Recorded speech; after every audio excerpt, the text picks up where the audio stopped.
You? Will you look into my eyes and tell me that you love me now? Maxie. See, I was right. It's too late. No, it's not too late. You're not to say that. We can't lose each other now. We must be together always, always. We may only have a few hours, a few days. Oh, Maxim, why didn't you tell me before? Sometimes I nearly did, but you never seemed close enough. But how could we be close when I knew you were always thinking of Rebecca? How could I even ask you to love me when I knew that you loved Rebecca still? What are you talking about? You thought I loved Rebecca? I hated her. Hated her? Oh, I was carried away by her, enchanted by her, as everyone was. But I never had a moment's happiness with her. She was incapable of love, or tenderness, or decency. You didn't love her? Remember that cliff where you first saw me in Monte Carlo? Well, I went there with Rebecca on our honeymoon. That was where I found out about her. 4 days after we were married. She stood there, laughing, her black hair blowing in the wind, and told me all about herself. Things I'll never tell a living soul. I wanted to kill her. I'll make a bargain with you, she said. You'd look rather foolish trying to divorce me now after 4 days of marriage. So I'll play the part of a devoted wife, mistress of your precious Mandalay. And people will visit us and envy us and say we're the luckiest, happiest couple in the country. What a grand joke it'll be. What a triumph.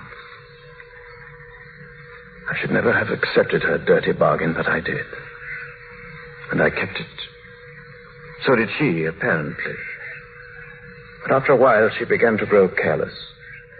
She took a flat in London and she'd stay away for days at a time. Then she started to bring her friends down here. I warned her, but she only shrugged her shoulders. Then there was a cousin of hers, a man named Favell. Yes, I know him. He came the day you went to London. Why didn't you tell me? I didn't like to. I thought it would remind you of Rebecca. Remind me? As if I needed reminding. Favell used to visit her here in this cottage. I found out about it, and I warned her that if he came here again, I'd shoot them both. One night, when I found that she'd come back quietly from London, I thought that Favell was with her. I decided to come down here and have it out with both of them. But she was alone. She was lying on the divan. She looked ill. Queer. Suddenly she got up, started to walk toward me. When I have a child, she said, neither you nor anyone else can ever prove it wasn't yours. You'd like to have an heir, wouldn't you, Max, for your precious Mandalay? Then she started to laugh. How funny, she said. I'll be the perfect mother just as I've been the perfect wife. And no one will ever know. She was face to face with me. She was smiling. Well, Max, what are you going to do about it? Aren't you going to kill me? I suppose I went mad for a moment. I must have struck her. She stood staring at me. She looked almost triumphant. And then she started toward me again, smiling. Suddenly she stumbled and fell. And I looked down. Ages afterwards, it seemed. She was lying on the floor. She'd struck her head on a heavy piece of ship's tackle.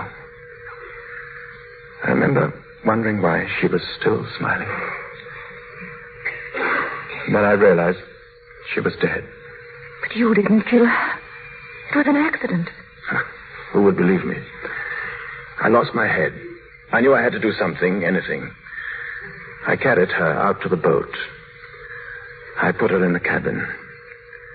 When the boat seemed a safe distance from the shore, I took a spike and drove it again and again through the planking of the hull. I opened up the seacocks, and the water began to come in fast. Then I climbed over into the dinghy and pulled away. Then I saw the boat keel over and sink. It started to rain. Maxim, does anyone else know of this? No. No one. Then you must explain it. It's got to be the body of someone you've never seen before. No. No, they're bound to know her. Her rings and bracelets, she always wore them. They'll identify her body. Then they'll remember that other woman. The other woman buried in the crypt. Maxim. I've done a very selfish thing in marrying you. I've loved you, my darling. I shall always love you. But I've known all along that Rebecca would win in the end. No. No, she hasn't won. No matter what happens now, she hasn't won. Well, Colonel Frank. Who? Colonel Julian? Well, yes. Yes. Well, tell him I'll meet him there as soon as I possibly can. What happened? Colonel Julian called. He's the chief constable of the county.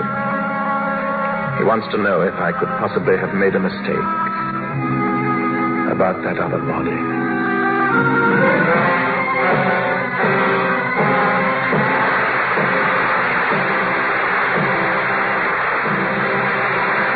The curtain rises on Act 3 of Rebecca, starring Laurence Olivier as Maxime de Winter and Vivien Leigh as Mrs. de Winter.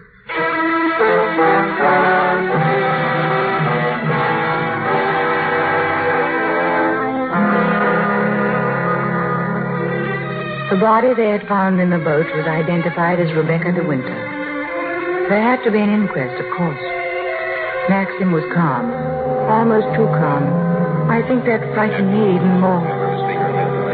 Sorry to drag you back for further questioning, Mr. De Winter, but you've heard the statement of the boat builder, Mr. Tabb.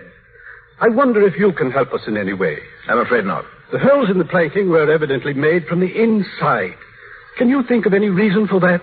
Oh, of course I can't think of any reason. Then, since Mrs. De Winter went sailing alone, are we to believe that she drove those holes herself? You may believe whatever you like. Can you enlighten us as to why Mrs. De Winter should have wanted to end her own life? I know of no reason whatever. Mr. De Winter, however painful it may be, I have to ask you a very personal question. Were relations between you and the late Mrs. De Winter perfectly happy? Once again, were relations between you and... I won't stand this any longer, and you might as well know... Mrs. De Winter! Oh, somebody... We'll adjourn until after luncheon. Darling, you're all right.